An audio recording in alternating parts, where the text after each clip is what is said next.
everyone, sekarang ni kita ada dekat kedai makan, of course, Geng Bijak VIP. Nama saya Kira.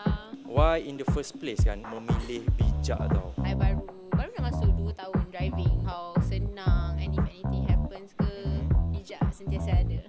Apa yang you paling suka? Macam breakdown kat tepi jalan, I ni cepat panik. So, and I love that Bijak has that option yang you boleh use Bijak to help you. Kenapa you sangat suka renew road tax dengan Bijak? Saya kadang-kadang hantar kereta ke bengkel, Okay. dan proses boleh ambil seminggu ke 2 minggu. Saya tak ada kereta.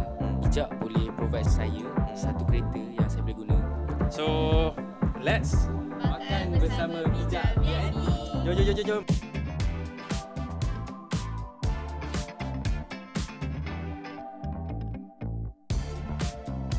Makanan tadi okey ke tak? Sangat sedap. Sangat sedap. Sedap gila. Ush, sedap weh. Mungkin ada mesej kepada orang di luar sana yang belum lagi renew road tax and insurance kereta diorang dengan Bijak. Untuk kesenangan korang, gunalah Bijak. Okay. Gunalah Bijak because it is a very Bijak move. Okay. Last one. Kalau tak guna Bijak, what are you doing? So basically korang semua dah dengar apa yang diorang bagi tahu. Gunakanlah servis Bijak untuk renew road tax dan juga insurans kereta korang semua. Okay. As always, Bijak membantu korang. Bye bye.